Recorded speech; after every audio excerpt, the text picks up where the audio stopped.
This is when hunting up in North Texas. It's on a property where I've got a lot of cattle, and these cattle like to follow me around. And behind the cattle, hogs have come in.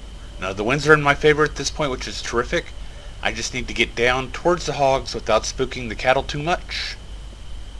I would like you to take notice that this image has my small reticle display. This means that I am at native magnification, and then when I zoom in to twice the magnification, this is the magnification at which I normally shoot.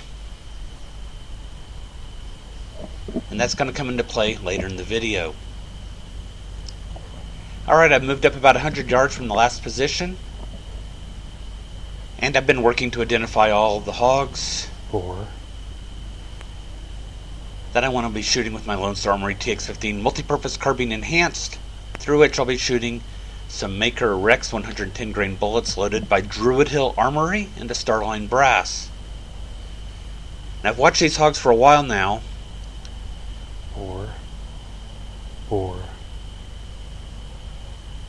This is the property where in a previous video I misidentified a hog and started off by shooting a boar instead of a sow, and I always like to start off shooting the sows first.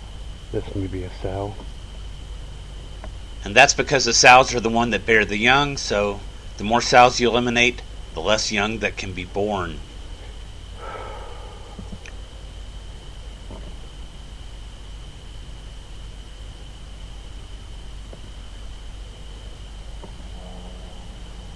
Alright, here we go. She goes down. I don't realize at the time, but that shot did connect. The follow-up shot did not connect, and I never even looked for that hog. Brass Catcher by Tactical Brass Recovery. The sow came in at 110 pounds, did not appear to be pregnant, and had not farrowed previously. After I finished necropsying and photographing the sow, did a brief scan of the area, and across the creek in the next field, there's a lone boar. No cattle are out there right now, which is great, but they are going to come with me. And now I've moved over to where the hog is, cattle are off to my right, wind is blowing towards the hog, so I need to shoot quick.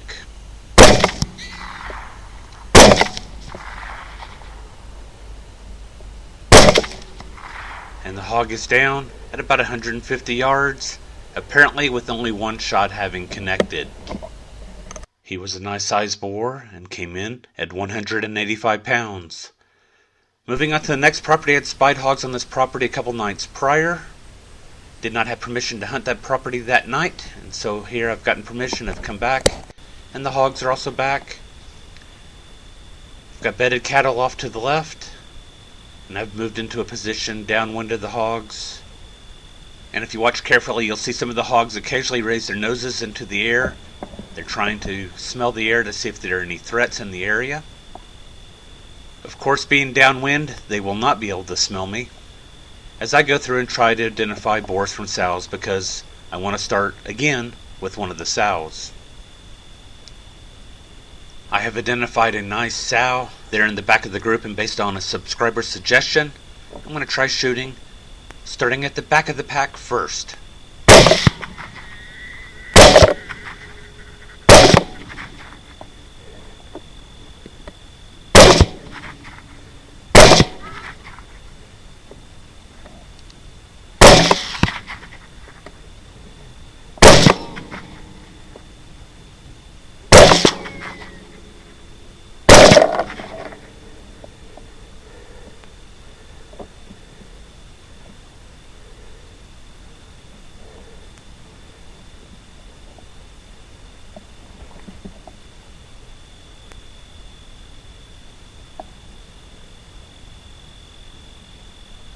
Well, it looks like quite a few hogs down, starting off with the first sow shot. She was a 140-pound sow, followed by the 150-pound boar that I shot several times,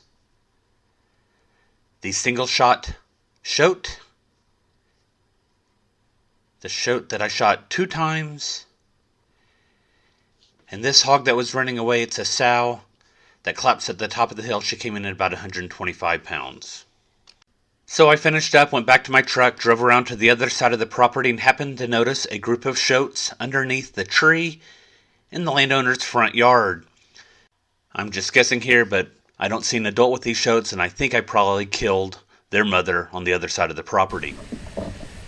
Well, they moved into the field next to the driveway, and as you can see, I've got the small reticle, so I'm on native magnification, so these are actually very close, inside of focal range. In fact, only 13 yards.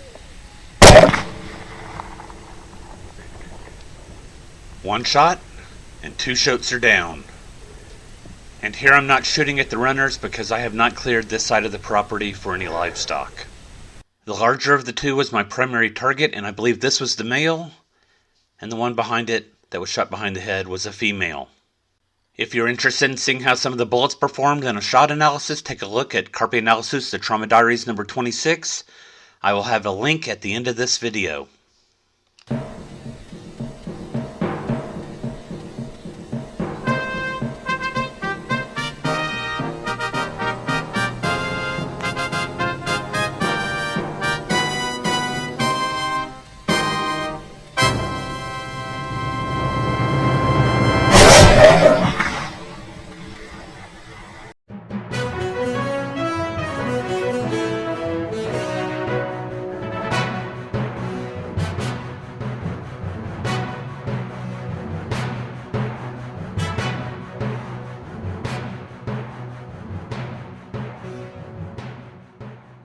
Carpe sus, my friends.